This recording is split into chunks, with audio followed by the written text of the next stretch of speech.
सोहनपुर नामक एक गांव रहा करता था।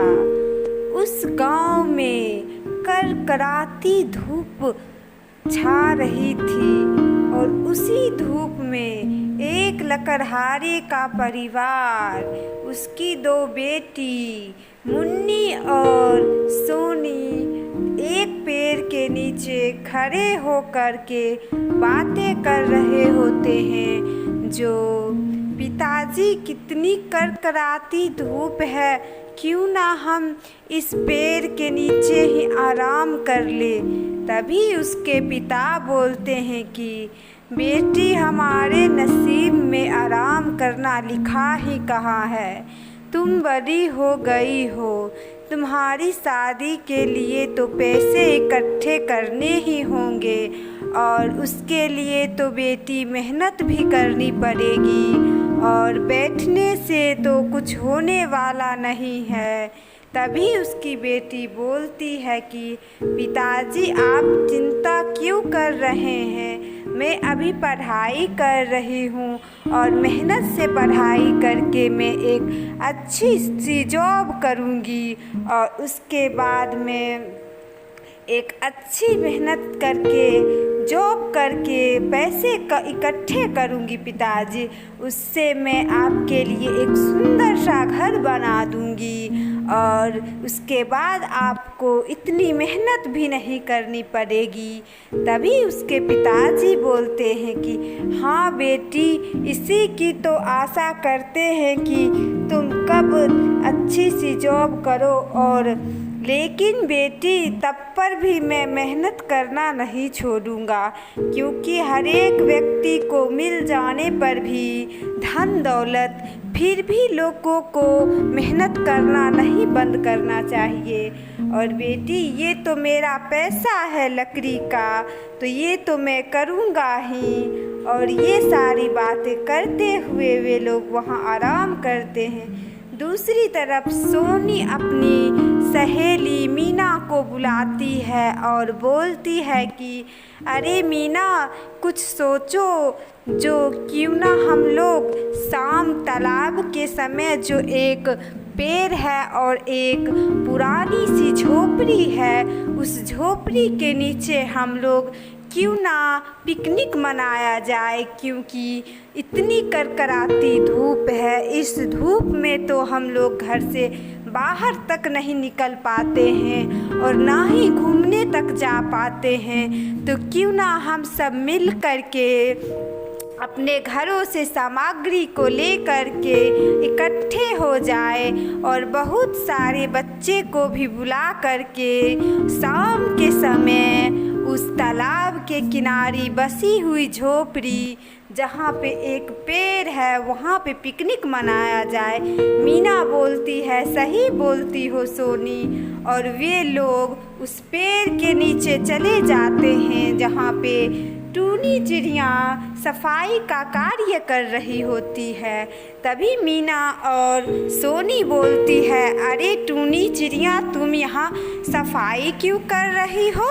तभी टूनी चिड़िया बोलती है कि मैंने आप दोनों की बात सुन ली थी, इसलिए मैं सफाई कर रही हूँ कि मुझे भी आप लोगों के साथ पिकनिक मनानी है और मैं सहेलियों को अपने बुलाने जाती हूँ। इतना बोल करके टूनी चिड़िया चली जाती है सफाई करके अपने सहेलियों को बुलाने के लिए। तभी मीना और सोनी, दो सहेलियां बचती है वहाँ पे। वे बोलती है कि क्यों ना वे अपने घर जा कर के अपनी से छोटे छोटे भाई बहनों को भी वहाँ पे बुला लिया जाए और उनके साथ वहीं पे पिकनिक मनाया जाए।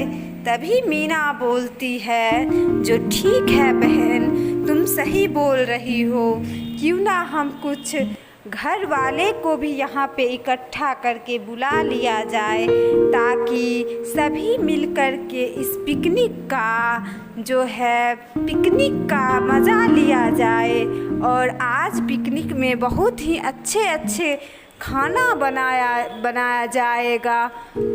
तभी मीना बोलती है जो सोनी से कि मैं अपनी मम्मी को भी बुलाई हूँ और उसके साथ साथ 2 छोटे छोटे भाई बहन को भी बुलाई हूँ।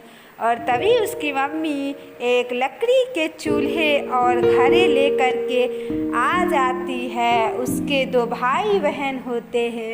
एक बहन अपने माथे पे लकड़ी के गट्ठे को बांध करके लाती है और वे दोनों बहुत ही खुश दिखाई दे रहे होते हैं और बोलते हैं कि माँ क्या बना रही हो।